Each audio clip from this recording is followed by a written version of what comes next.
ज़्यादा कुछ बदला नहीं है तुम्हारे जाने के बाद। हाँ, कुछ धागों के डिब्बे में धागे उलझ गए हैं, कुछ शर्टों के बटन नहीं हैं, कुछ पर्दों के रंग फीके हैं, कुछ के सिरहाने उधड़ गए हैं। रुमाल तो जैसे रूठ गया हो, घर की चाबी, चश्मा, कुछ चीज़ें अब छुप जाती हैं। अलमारी भी कुछ यूं बिखरी है जैसे बाल बिखेरे खड़ी हो बैरन, बिना सिंदूर की जैसे दुल्हन। ज़्यादा कुछ बदला नहीं है। कासिम ठाकुर जी की लिखी ये कुछ लाइंस पढ़ी तो मेरे मन में एक नई कहानी का सिरा चला आया। तो चलिए सुनते हैं ये कहानी मेरी लिखी और मेरी ही आवाज़ में। तुम इतनी जल्दी किसी को भी कैसे अपना लेती हो नीलू? और चलो, लोगों से तो समझ में आता है, पर बेजान चीज़ों से जुड़ाव और अपनापन हंस दिया था ऋषि ये कहकर।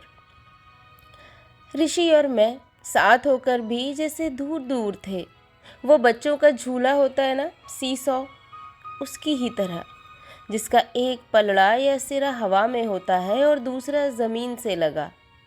ऋषि उस सिरे की तरह जो जो आकाश को छूना चाहता है। बहुत एम्बिशियस है वो, उसे बंधन नहीं पसंद है। हालांकि मुझे बहुत प्यार करता है, पर जताने का तरीका अलग है उसका। मुझे डर भी लगता है कभी कभी। सच कहूँ तो लगता है कहीं वो मुझसे दूर ना निकल जाए, अकेले चलते चलते। प्यार में कुछ अनकहे रिश्तों के, अपनों की उम्मीदों के बंधन तो होते ही हैं जो रिश्तों को बांधते हैं। हमारी शादी 3 साल पहले हुई थी।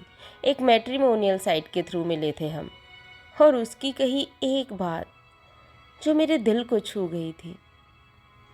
देखो नीलांजना, हम शादी के बाद एक दूसरे को बदलने की कोशिश नहीं करेंगे, बिल्कुल भी नहीं। तुम जैसी हो वैसी ही रहना और मैं भी मेरे जैसा ही, दोस्त बनकर रहेंगे यार। ये बात मैंने आज तक किसी भी लड़के से नहीं सुनी थी। उसकी बातों का खुलापन उसके सच्चे दिल की गवाही देता था। हम दोनों की हाँ थी इस रिश्ते के लिए। शादी के बाद हम लोग जबलपुर आ गए थे। यूँ तो ऋषि की जॉब नागपुर में थी, वो ग्राफिक डिज़ाइनर था और एडिटिंग भी कर लिया करता था। अभी जॉब करते हुए उसे 2 साल ही हुए थे।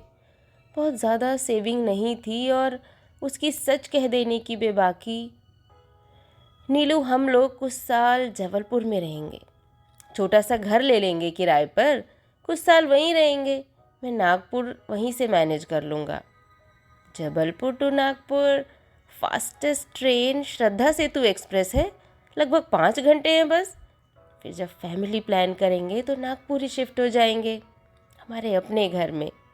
खूब बड़ा सा घर जहाँ 4-5 कमरे हों, आगे पीछे खूब हरा भरा खुला मैदान हो, और एक तुम्हारा ज्वेलरी डिज़ाइनिंग स्टूडियो जहाँ तुम घर से भी अपना काम कर सको। ऋषि की आंखों का ये सपना अब मेरा भी ख्वाब था। हम सफ़र जो थे, हम बापू नगर में हमने 1-2 कमरों का छोटा सा पोर्शन किराए पर ले लिया था, जबलपुर में ही। नीचे मकान मालिक रहते थे, एक बुज़ुर्ग पति पत्नी। उनके अपने बच्चे अपने काम या जॉब के सिलसिले में बाहर ही रहते थे।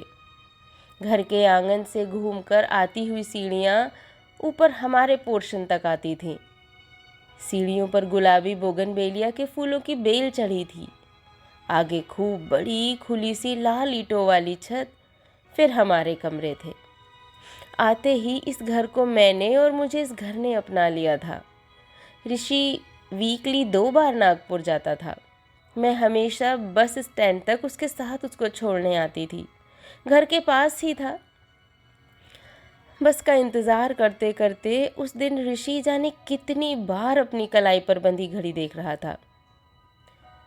ये सड़क यहाँ से उधर ही जाती है और बस भी यहीं से होकर इधर ही आएगी, तुम्हें लेकर ही जाएगी, चिंता मत करो। मैंने हंसकर उसे छेड़ते हुए कहा, अरे अच्छा ही है कि मुझे छोड़ जाए बस नीलू, या किसी और रास्ते से निकल जाए। तुम्हें छोड़कर जाना मुझे अच्छा नहीं लगता है। उसने मेरा हाथ पकड़ लिया था। पर तुम्हें बहुत कुछ देना है मुझे नीलू, एक परफेक्ट लाइफ। तभी बस आ गई। कुछ देर वहीं खड़ी मैं बस की खिड़की से उसका हिलता हुआ हाथ देखती रही, जब तक कि नज़रों से ओझल नहीं हो गया। सुस्त कदमों से घर पहुंची तो मकान मालकिन रत्ना आंटी नीचे ही मिल गईं। आंगन की धूप में आलू के चिप्स सुखा रही थी। नीलू, गया ऋषि? उन्होंने पूछा तो मैंने हाँ में सिर हिला दिया था। मैं बस चाय बनाने जा रही हूँ, आ जा तू यही नाश्ता कर ले हमारे साथ। रत्ना आंटी अब कहें नहीं भी तो भी वीकडेज में मेरा यही रूटीन होता था। सुबह की चाय और नाश्ता अंकल आंटी के साथ था। अंकल रोज़ की तरह अपनी पुरानी बेंत की हिलने वाली आराम कुर्सी पर अखबार पढ़ रहे होते थे और पढ़ा भी रहे होते थे। हाँ सच, पहले खुद पढ़ते और फिर बताओ ज़माना कहाँ से कहाँ पहुँच गया, या ये भी कोई बात हुई। लो, बस यही होना बाकी था। इन्हीं लाइन से शुरू करके पूरी खबर फिर आंटी को और मुझे पढ़कर सुनाते। आंटी और अंकल को देखकर मैं उम्र के इस आखिरी पड़ाव के प्यार को देखती थी। यहाँ अब आई लव यू या मिस यू वाला रोमांस नहीं था भले ही, पर जिंदगी के कई सालों साथ रहने के बाद एक भरोसा था। एक भरोसा था उन दोनों को एक दूसरे पर, एक दूसरे की परवाह थी। हालांकि दोनों किसी टॉपिक पर बात करते थे तो शायद ही कभी सहमत हुए हों, पर कभी रत्ना आंटी मेरे पास ऊपर छत पर आ बैठती थी तो कुछ ही देर में अंकल की आवाज़ें ऊपर तक चली आती थीं, आंटी को पुकारते हुए, अरे सुनो, कहाँ हो भाई, चाय बनाने जा रहा हूँ, आ जाओ। मुझे अब यहाँ किराएदार जैसा नहीं महसूस होता था। जाने कब ये घर मुझ में घुल मिल गया था, पता ही नहीं चला। यहाँ हर कोने में यादें छिपी हैं, हंसी ठहाके हैं, साथ साथ देखे सुख और दुख। बोलता है ये घर, बहुत कुछ बोलता है। आज शुक्रवार की दोपहर है। सुबह से ही मेरी रसोई में खटपट चल रही है। शाम को ऋषि जो आने वाला है, शुक्रवार की शाम तक आ जाता है, फिर मंडे सुबह वापस नागपुर। खाने की तैयारी करके मैं थोड़ी देर को छत की लोहे की रेलिंग से टिककर गली में नीचे देखने लगी। धूप भी अच्छी थी, हल्की हल्की। गली में बड़ी रौनक थी। खुले बाल जूड़े में कसते हुए नीचे झांका उचक कर कुछ सब्जी वाले ठेले थे। उनके आसपास कुछ औरतें सब्जियां छाट रही थीं। मोल भाव चल रहा था। एक ऊन की हाथ से बनी दरिया बेचने वाला गली में दरिया नीचे फैला फैला कर सबको दिखा रहा था। रत्ना आंटी भी वहीं खड़ी थी। तभी सामने वाली छत पर कपड़े सुखाने सीमा आई। उसने लोहे की कपड़ों से भरी बाल्टी नीचे रखी तो टन की आवाज़ आई, तो मैंने उधर देखा। गीले बालों को तौलिए से झाड़ते हुए उसने पूछा, क्या नीलू भाभी, आज चेहरे पर अलग ही चमक है आपके। ऋषि भैया आएंगे ना आज तो? मैंने हाँ में मुस्कुराते हुए गर्दन हिला दी। आज मैं मालपुआ बना रही हूँ भाभी, भिजवाती हूँ शाम को, कहकर सीमा अपने काम में लग गई। नीलू, ओ नीलू। तभी आंटी ने मुझे नीचे से आवाज़ लगाई तो मैं नीचे गली में उतर आई। देख नीलू, ये नीले रंग वाली दरी 2 ली हैं मैंने। दोनों ही डबल बेड की हैं, बहुत ही हल्की हैं, गर्माहट भी देंगी। एक तेरे लिए ली मैंने और एक अपने लिए। उन्होंने कहा, क्या आंटी आपने मेरे लिए क्यों ली? कोई ज़रूरत नहीं है मुझे। वैसे भी ऋषि और मैं ही तो हैं, ना कोई घर से आ पाता है। क्या करूँगी आंटी? मैंने लेने से मना करते हुए कहा, तो भी जबरन रख ही दी उन्होंने मेरे हाथों पर, कहते हुए कि अभी ज़रूरत नहीं है तो होगी आगे को, बच्चे होंगे, नागपुर में अपना घर बनाएगी तो सब काम आएगा। ऐसे ही तो जोड़ा जाता है एक एक करके घर का सामान।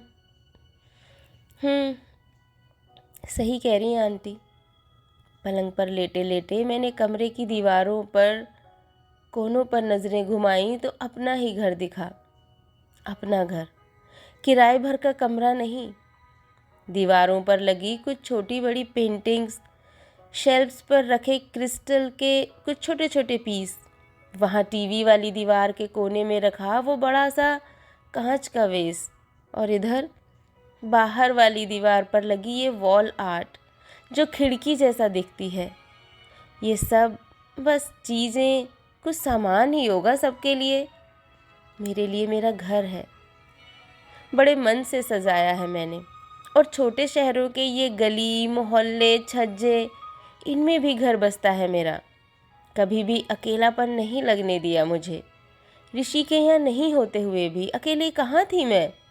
सामने ही वाली छत पर सीमा आते जाते मेरी सहेली हो गई थी। मेरे बिना कुछ कहे मेरे चेहरे के भावों को देखकर समझ जाती थी कि आज मैं उदास हूँ या बहुत खुश। और नीचे रत्ना आंटी, माँ से कम तो बिल्कुल भी नहीं थी।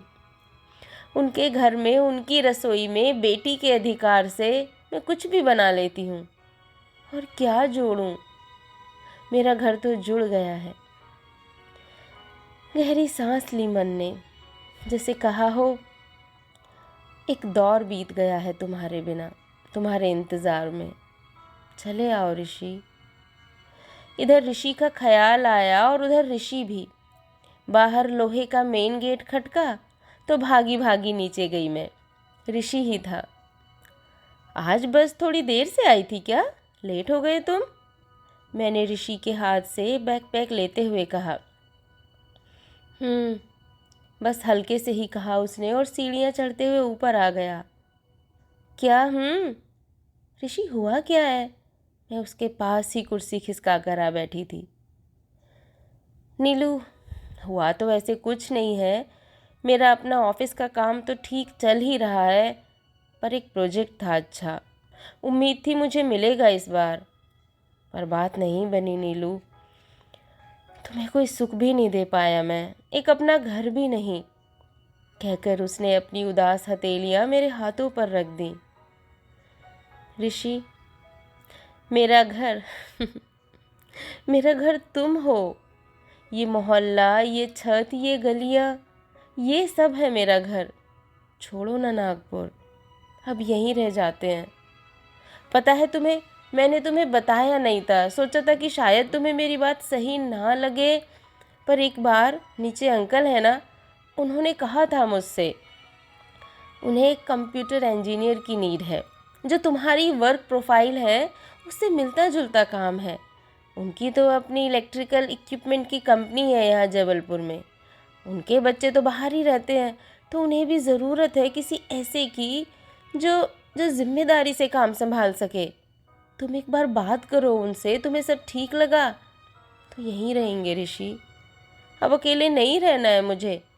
ज़्यादा अकेले रही ना तो पता चला मैं शायरा नीलांजना बन जाऊंगी। कहकर मैं हंस दी थी। हाँ, देख रहा हूँ, सबूत भी बिखरे पड़े हैं। पलंग पर गुलजार की शायरी की किताब देखकर उसने कहा, तो कुछ पढ़कर सुनाओ शायरा नीलांजना, उसने शरारत से कहा। पलंग पर बैठे बैठे हम दोनों वहीं दीवार से टेक लगाकर बैठ गए और मैंने उसके कंधे पर अपना सर झुका लिया। तुम्हारे साथ बिताए वक्त की जी चाहता है इन कतरनों को जोड़ एक मुकम्मल उम्र सी सी लूँ, एक खूबसूरत ज़िंदगी बना लूँ, एक लंबा सा दिन सियूँ तुम्हारे साथ का और एक लंबी सी रात। हाँ, कुछ सुस्त से लम्हों को चुन, एक फुर्सत भरी दोपहर भी, वो कुछ पल जिनमें तुम, सिर्फ तुम हो मेरे पास। दिल और दिमाग से उन चमकीले पलों को जोड़ एक शबनमी शाम भी सी लूँ। बस यही कहानी, यहीं तक।